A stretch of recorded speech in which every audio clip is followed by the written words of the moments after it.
গাইছ good morning. আৰু মই আছোঁ এতিয়া পথাৰত। আজি আমাৰ নপুৰী ইয়াৰ পৰা এফালে কঠীয়া চাই ল'ব পাৰে। কঠীয়া আনি এতিয়া শেষ হৈ গ'ল। আৰু এইফালে আছে মৈ, আৰু এইখন মৈখন। আৰু এতিয়া মৈ মৰাম সেইফালে অকণমান হাল বাই আছে দূৰত। আৰু গাইছ ভিডিঅ'টো চাই থকা সকলোকে গম পাই যাবা কি কৰোঁ কি নকৰোঁ সকলোবোৰ দেখুৱাই যাম। আৰু গাইছ এতিয়া মৈ মৰা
আৰু গাইছ এইটো চাইডে মৈ মৰা হৈ গ'ল। আৰু যাম আমি এতিয়া সেইটো চাইডে হাত কাষমান চাবি নেকি গাইছ। ভাল আছে মৈখন, এখন টানি নিব লাগিব এতিয়া এখন হাতে। আৰু গাইছ টানি নিম এতিয়া একদম তালৈকে নিব লাগিব টানি। ইলেক্ট্ৰিক পোষ্ট পাৰ হৈ যাব লাগিব।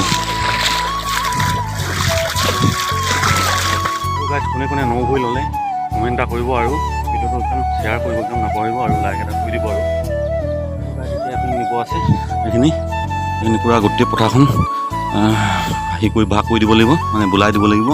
তাৰপিছত ৰোৱনী আহিব ৰুব। আৰু ভিডিঅ'টো চাই থকা সকলোকে বহুত ভাগৰ লাগি গ'ল। সেইটো কাৰণে অলপ পঢ়ি লৈছোঁ। পানী চাওক, সেইটো মৈ মাৰা শেষ হৈ গ'ল। এতিয়া কৰিম এই কঠীয়াখিনি পূৰা চবতে বিটাই দিম। আৰু তাৰপিছত ৰোৱনী আহিব। আৰু সেইটো কাৰণে এতিয়া সোনকালে কৰি লওঁ, তাৰপিছত ডাইৰেক্ট ঘৰ যাব লাগিব। আৰু বহুতো কাম আছে। আৰু গাইছ লাষ্ট শেষত ইয়াত মানে গা ধুই যাম। পূৰা বোকা লাগি খতম নহয়, সেইটো কাৰণে লাষ্টত গা ধুই কিনে আকৌ ঘৰত গা ধুবগৈ। তো গাইছ কেনেকুৱা লাগিছে লুকটো কমেণ্ট এটা দি দিবা আৰু তেতিয়া ভাল লাগিব।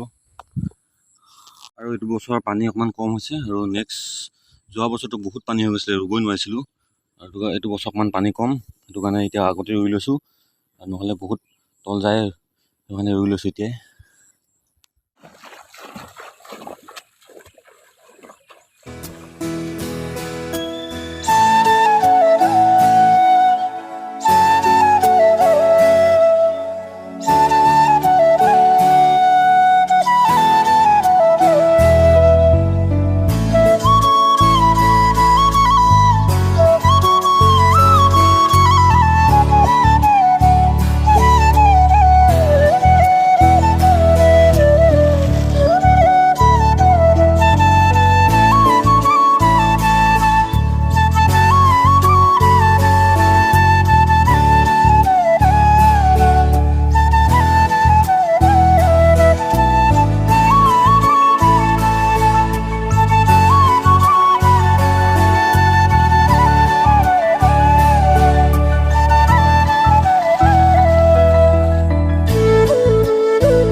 কঠীয়া চঠীয়া চব পেলাই দিলোঁ। আৰু এতিয়া ৰোৱনী আহিলে বিন্দাছ ৰুব পাৰিব। আৰু গাইছ অকণমান গাটো ধুই ল'লোঁ, মানে চফা হৈ ল'লোঁ। গা ধুম এতিয়া।